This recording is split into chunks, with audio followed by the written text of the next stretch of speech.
जय श्री कृष्ण। स्वागत है आपका सारथी त्रिशला के साथ। कैसे हैं आप लोग? जीवन के अंदर हम बहुत छोटी छोटी चीज़ों के साथ अपनी दिनचर्या चलाते हैं और इसके अंदर हम हिंदुओं के लिए एक प्रमुख चीज़ आ जाती है हमारी पूजा पाठ और अर्चना। पूजा पाठ के अंदर हम सबकी आदत होती है नियमित रूप से अपने इष्ट को याद करना और माला का जाप करना। जाप करना एक अपने आप में बहुत बड़ी चीज़ माना जाता है पूजा और नित्य कर्म के अंदर। जितने भी ऋषि मुनि हुए हैं, जितने भी ब्राह्मण हैं, जितने भी योगी हैं, वो सब अपनी मालाओं को सिद्ध ज़रूर करके रखते हैं और अपनी मालाओं के ऊपर जाप करते हैं। साइंटिफिकली इसका एक बहुत बड़ा रीज़न ये है कि माला जाप से एक तो ये पता लगता रहता था कि हमने कितने मंत्र सिद्ध कर लिए या हमने कितने मंत्र पढ़ लिए। परंतु उसके लिए तो आज हम 2020 में जी रहे हैं तो बहुत ऑल्टरनेट भी आ चुके हैं, जैसे कि मशीन्स आती हैं जिन्हें लोग फिंगर पे लगा लेते हैं और काउंट करते रहते हैं कि हमने आज के दिन में 20 मंत्र पढ़े, हमने 108 पढ़े, हमने 208 पढ़े। लेकिन माला से ही मंत्र जाप करने का क्या महत्व होता है, इस बारे में चर्चा करने आपकी एस्ट्रोलॉजर वास्तुशास्त्री जो चेहरा भी देखती है, आवाज़ भी पढ़ती है और हाथों की लकीरें भी पढ़ लेती है, आपकी सारथी त्रिशला आपके साथ यही डिस्कस करने आ गई है। आपकी नित्य रोज की दिनचर्या के अंदर एक मेरा वीडियो भी रोज का दिन बन गया है और जब तक मैं इस रोज नित्य कर्म के अंदर अपने वीडियो में कुछ मसाला और तड़का ना लाऊं ना तो मुझे मज़ा नहीं आता। लगता है कुछ खाली रह गया, कुछ ऐसा है जो मैं शायद आप तक पहुंचा नहीं पाई। बिल्कुल परेशान मत होइए क्योंकि आप सारथी परिवार से जुड़े हैं और इस सारथी परिवार से जुड़े हर सदस्य को बहुत सारी चीज़ों का ज्ञान होना बहुत ज़रूरी है। तो चलिए आज आप यही सबसे पहले जान लीजिए कि माला का जाप क्यों किया जाता है और माला के जाप के बाद उस माला का करना क्या चाहिए। क्या हमारी माला हमारे अलावा और लोग भी यूज़ कर सकते हैं? क्या जाप करी हुई माला एक वक्त के बाद जब सिद्ध हो जाती है तो उसे छोड़कर दूसरी माला से जाप चालू कर देना चाहिए? बहुत सारे सवाल और उनके बहुत छोटे छोटे जवाब आपकी ये सारथी आपके सामने लेकर आई हैं। तो चलिए जी, सबसे पहले माला पे जाप करने का क्या लाभ होता है। जब हम माला से जाप करते हैं, आपको बहुत अच्छे से पता होगा कभी भी इस तरह से माला से जाप नहीं किया जाता। माला से जाप करते वक्त इस उंगली को खाली छोड़ दिया जाता है और इस तरीके से जाप किया जाता है।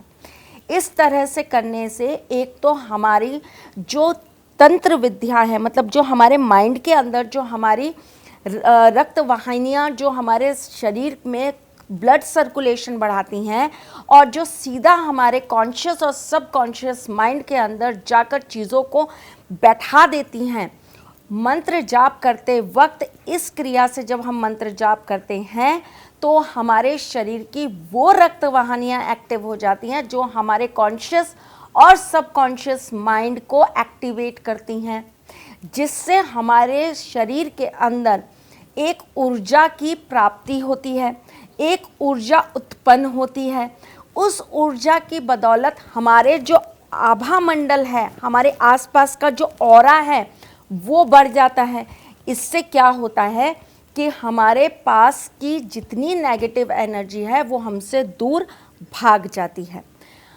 माला से जाप करने पर आप कोई भी मंत्र ले लीजिए, तुरंत सिद्ध हो जाता है, क्योंकि आप जब कोई चीज़ अपने मन में, अपने हृदय में, अपनी आत्मा में दोहराते हो, जैसे कि आपने बोला ओम, ठीक है, आपका ये ओम केवल आपके मुंह से नहीं निकला, आपका ये ओम आपके सिर में भी गया। बहुत आंख बंद करके इस चीज़ को फील करने की कोशिश करना, आपको पता चलेगा आपका ये जो ओम है ना, ये आपके अंदर से निकला, ये आपके माइंड में घूमा, इसकी धड़कन, इसका जो वाइब्रेशन है वो आपकी नाभि में भी आया।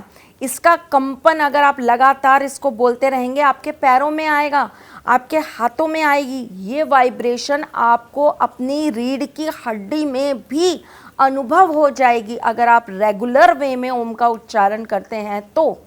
आप कोई भी मंत्र पढ़ते हैं, ओम गम गणपते नमः, आपने इस मंत्र का उच्चारण करा, आप समझिए कि उस मंत्र के उच्चारण के साथ आपके अंदर कितनी पॉजिटिव वाइब्रेशन टर्न अप हुई।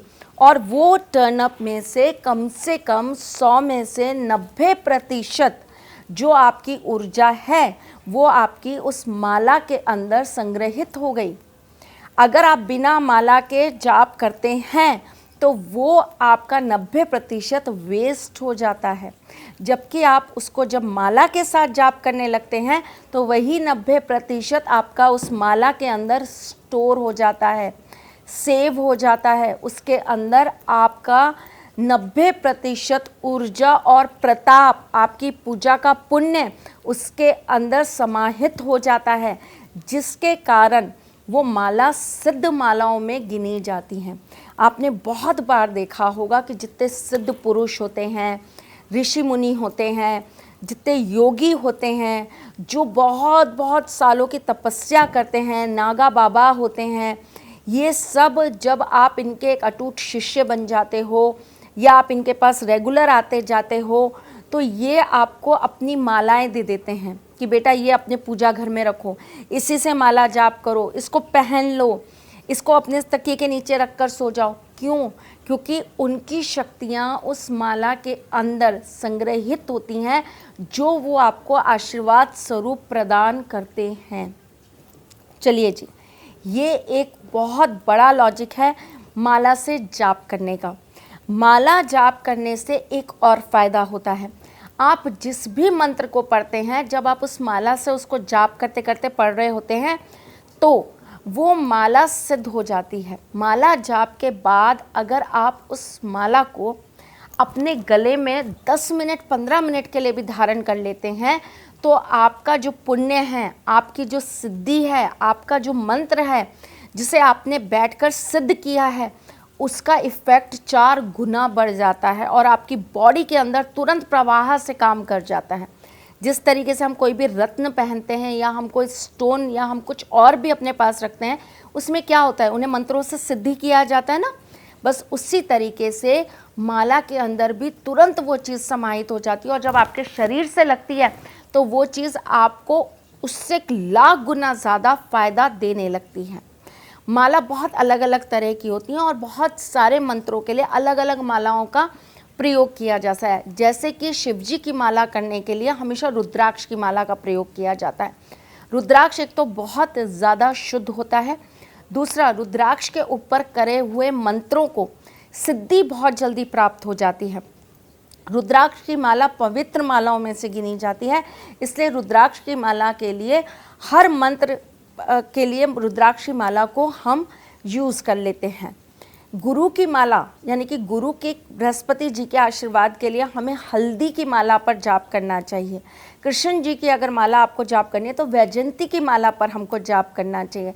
गणेश जी की अगर हमको माला करनी है तो हम हल्दी की माला पे भी कर सकते हैं या फिर हम रुद्राक्ष की माला पे भी कर सकते हैं। माँ की माला अगर हमें जपनी है, माँ दुर्गा जी की अगर हमें माला जपनी है तो हमें रुद्राक्ष की माला पे जाप करना चाहिए। वहीं अगर हमें माँ लक्ष्मी की माला जपनी है तो हम स्फटिक पे भी कर सकते हैं और हम कमल गट्टे पे भी कर सकते हैं।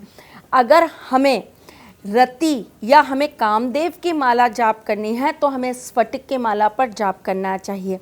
अगर हमें कुबेर जी की माला की सिद्धि करनी है, कुबेर जी के मंत्र की सिद्धि करनी है तो हमें कमलगट्टे पे या फिर हमें रुद्राक्ष की माला पर जाप करना चाहिए। अगर आप चाहते हैं कि आपके शत्रुओं से आपको हमेशा निवारण मिलता रहे तो माँ पीताम्बरी की जो पूजा होती है वो हल्दी की माला पे ही जाप करके की जाती है। तुलसी की माला पे जाप केवल और केवल श्री हरि विष्णु जी का ही किया जाता है और किसी देवी देवता की पूजन या मंत्रों का जाप तुलसी माला पर नहीं किया जाता है। बहुत छोटी छोटी चीज़ें हैं लेकिन अगर हम इन्हें जीवन में उतारते हैं तो इससे हमें बहुत फ़ायदा मिलता है। जिन लड़कियों का विवाह नहीं हो रहा है, अगर वो हल्दी की माला पर श्री हरि विष्णु जी के मंत्र का ओम नमो भगवते वासुदेवाय नमः 1001 अगर बार जाप करके उस माला को गुरुवार के दिन श्री हरि विष्णु जी के मंदिर में जाकर उन पर चढ़ा देती हैं तो उन्हें मन वांछित वर की प्राप्ति होती है और उनका विवाह शीघ्र अतिशीघ्र हो जाता है। जिन लोगों के वैवाहिक जीवन में बहुत दिक्कत आ रही है या जिनके वैवाहिक जीवन में बहुत समस्याएं चल रही हैं, वो अगर राधा कृष्ण के किसी भी मंत्र को जाप करके वैजयंती माला को अगर सिद्ध करके राधा कृष्ण के मंदिर में शुक्रवार को जाकर चढ़ा देते हैं और मंत्र जाप की संख्या कम से कम 2016 होनी चाहिए। अगर आप इतने मंत्र जाप करके वैजयंती माला पर अगर आप कृष्ण जी पे चढ़ा देते हैं तो आपके पति पत्नी के संबंध बहुत मधुर होने लगते हैं और आपके जीवन में प्रेम बरसने लगता है। अगर आप किसी भी समस्या से ग्रस्त हैं, आपको डिप्रेशन है, आपके घर में कलह बहुत रहता है, तो आप ओम जुम सह या महामृत्युंजय का जाप करके 1.25 लाख जाप करके अगर आप उस रुद्राक्ष की माला को शिवलिंग पर चढ़ा देते हैं तो आपके बड़े से बड़े कष्ट दूर हो जाते हैं। अगर आप गुरुवार के दिन हल्दी की माला पर 108 जाप बृहस्पति देव के करके गुरु के आप 108 जाप करके अगर केले के पेड़ पर चढ़ा देते हैं तो आपकी मान प्रतिष्ठा बढ़ने लगती है, ससुराल में आपको इज्जत मिलनी चालू हो जाती है।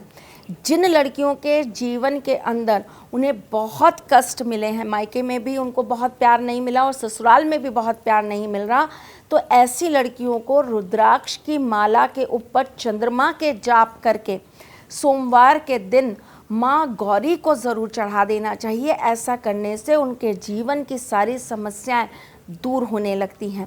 जिन बच्चों का पढ़ाई में मन नहीं लगता, उन्हें गणेश जी की माला जाप करके, या उनकी माँ भी कर सकती हैं ये काम, गणेश जी की माला जाप करके, और कम से कम आपको 3000 से ऊपर माला जाप करना है। माला जाप करके आपको बुधवार के दिन गणेश जी को चढ़ा देना चाहिए। तो ऐसा करने से आपके बच्चे की बुद्धि भी बढ़ती है और उस पर गणपति जी का विशेष आशीर्वाद भी प्राप्त होता है। अगर आपके ऊपर ऋण बहुत चढ़ गया है तो गुरुवार के दिन हल्दी की माला पर आप किसी भी मंत्र का जाप करें और उस माला को चुपचाप जाकर गणेश जी के मंदिर में गणेश जी को चढ़ाएं। ऐसा करने से आपके ऋण धीरे धीरे करके उतरने लगते हैं। माँ लक्ष्मी की सिद्धि प्राप्त करने के लिए या माँ लक्ष्मी को आप प्रसन्न करने के लिए कमल गट्टे की माला के ऊपर माँ लक्ष्मी के मंत्र का शुक्रवार के दिन जाप करें और उस माला को चुपचाप एक लाल कपड़े में बांधकर अपनी अलमारी या अपने पर्स में रख लें तो आपके ऊपर माँ लक्ष्मी की कृपा हमेशा बरसती रहती है। अगर आप कुबेर जी की सिद्धि प्राप्त करना चाहते हैं या कुबेर जी को प्रसन्न करना चाहते हैं तो शुक्रवार की रात्रि को आपको स्फटिक की माला के ऊपर कुबेर जी के मंत्र को बोलकर या कमल गट्टे की माला के ऊपर कुबेर जी के मंत्र को बोलकर साथ में महालक्ष्मी के 108 नाम जाप करके आपको अपने तिजोरी में स्थापित करना चाहिए एक पीली कौड़ी के साथ। अगर आप ऐसा करते हैं तो आपके जीवन में हमेशा धन की वर्षा बनी रहती है।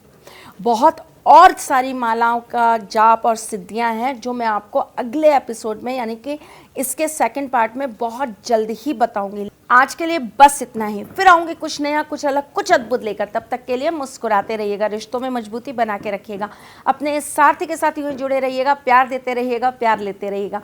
ख्याल रखिएगा अपना भी और उनका भी जिनसे आप प्यार करते हैं। आशा करती हूँ आपके दैनिक जीवन में मेरी बातों से कहीं ना कहीं कुछ ना कुछ परिवर्तन आ रहा होगा। अगर आ रहा हो तो प्लीज़ कमेंट करके बताया ज़रूर करिए। क्या पता आपके एक कमेंट से किसी और के अंदर ये हौसला आ जाए और वो प्रयोग करके वो अपनी ज़िंदगी में कुछ सुधार कर ले। अच्छा लगे तो अपने इस चैनल को लाइक, शेयर और कमेंट करना बिल्कुल भी मत भूलिएगा। आपकी ये सारथी माँ आपसे बहुत ज़्यादा प्यार करती है। बस इसी अभिलाषा के साथ कि आप सब अपना भी ख्याल रखेंगे और मेरे आने का इंतज़ार करते रहेंगे।